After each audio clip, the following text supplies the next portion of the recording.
Assalamualaikum warahmatullahi wabarakatuh.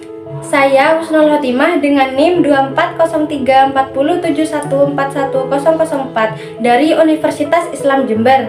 Di sini saya akan melakukan role play komunikasi interpersonal, yaitu konseling kebidanan mengenai ASI ibu yang tidak lancar.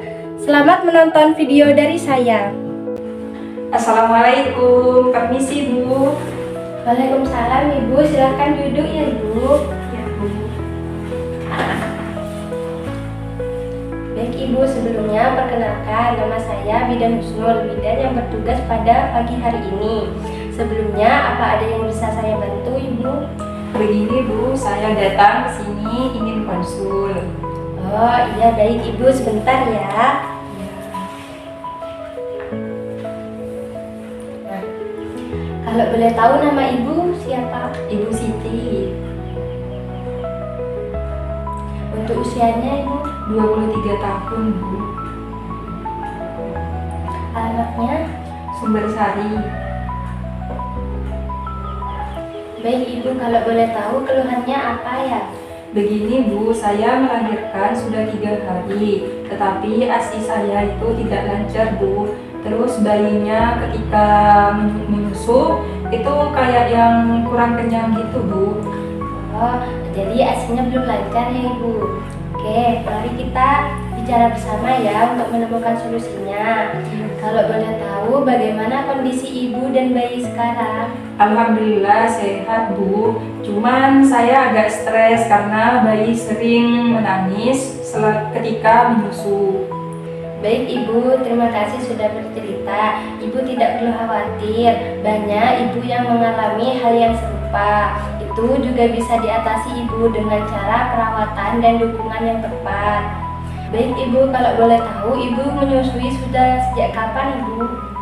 Sejak sehari setelah melahirkan Bu Bidan, tapi kadang bayi saya tertidur saat menyusu, jadi tidak lama. Oh iya, biasanya itu berapa kali Ibu menyusui bayinya? 3 kali Bu. Oh baik, jadi ASI-nya kan belum lancar ya Ibu. Apa Ibu ada merasa cemas atau banyak pikiran? Iya Bu Bidan, saya sering banyak pikiran, terus saya begadang juga. Jadi susah untuk tenang Bu. Nah, itu bisa mempengaruhi produksi ASI Ibu. Jadi faktor seperti stres, kelelahan, kemudian banyak pikiran itu merupakan faktor-faktor penyebab ASI tidak lancar. Tapi Ibu jangan khawatir, kami di sini akan membantu Ibu agar ASI yang keluar itu lebih banyak. Jadi seperti ini Ibu. ASI dipengaruhi oleh 2 hal penting. Yang pertama yaitu frekuensi menyusui, yang kedua yaitu ketenangan ibu. Semakin sering bayi disusui, maka akan semakin banyak rangsangan pada hormon oksitosin dan prolaktin yang memproduksi ASI ibu. Jadi walaupun ASI saya tidak lancar, berarti saya harus menyusui bayi saya sesering mungkin ya Bu Bidan. Nah betul sekali itu Bu. Jadi ibu tidak perlu menunggu payudaranya penuh ya. Susui bayi sesering mungkin, minimal 8-10 kali per hari. Kemudian ibu juga dapat melakukan beberapa hal, seperti yang pertama yaitu pelekatan dan juga posisi bayi saat menyusui, yaitu mulut bayi itu ditempelkan pada sebagian areola, bukan hanya keputing saja ya Ibu. Jadi sebagian areola itu masuk ke dalam mulut bayi. Yang kedua yaitu dengan cara melakukan pijat oksitosin Ibu dari punggung bagian atas sampai ke pinggang Ibu. Bagaimana caranya Bu? Jadi caranya itu seperti ini Bu. Nanti Ibu minta bantu kepada suami Ibu ya untuk melakukan pijat oksitosin. Caranya yaitu yang pertama, tangan suami Ibu itu seperti tangan yang ingin melonjak. Kemudian diletakkan pada punggung bagian atas, kemudian dipijat Ibu secara melingkar, terus ke bawah sampai ke punggung Ibu, seperti itu. Apa mau saya contohkan Ibu? Boleh Ibu. Ya, baik Ibu. Jadi, posisi Ibu, tangannya ditekuk di atas meja, kemudian ke belakangan Ibu duduknya. Kakinya kemudian Ibu dirilekskan badannya ke depan. Nah, Seperti ini Bu. iya benar sekali Ibu. Kemudian seperti tangannya seperti yang yang bilangkan tadi ya Ibu. Jadi Ibu dipijat dari atas punggung sampai ke pinggang ya Ibu. Nah, seperti itu. Diulangi selama 30 kali ya Ibu. Iya Bu Bidan.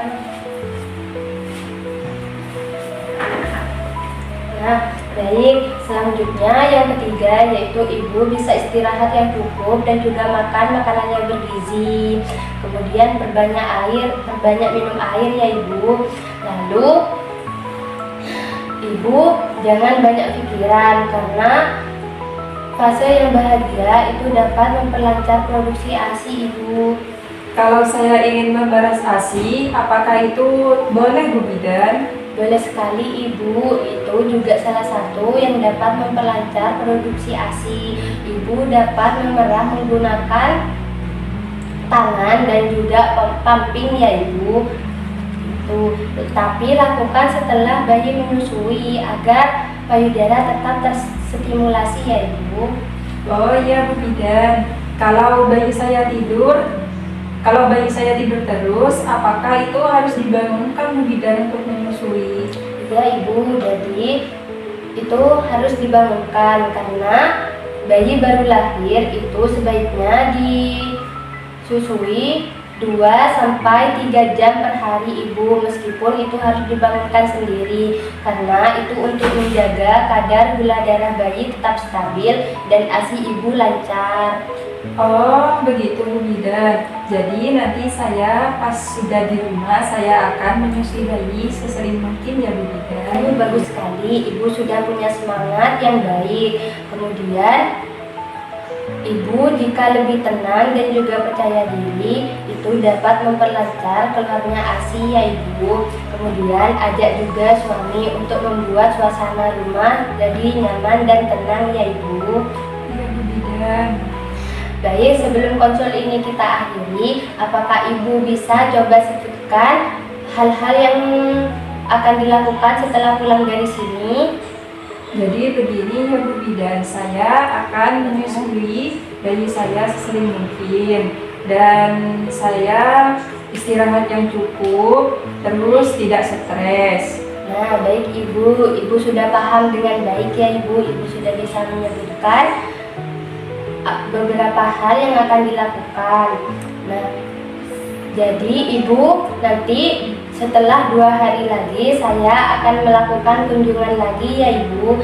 Jadi saya akan melihat apakah ASI Ibu lancar atau tidak. Baik Bu Bidan, terima kasih. Ya Ibu, sama-sama.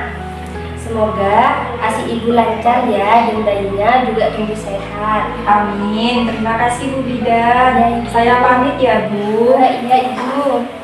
Terima kasih Bu. Ya, Ibu sama-sama. Assalamualaikum. Waalaikumsalam. Hati-hati di jalan ya Ibu. Iya Bu.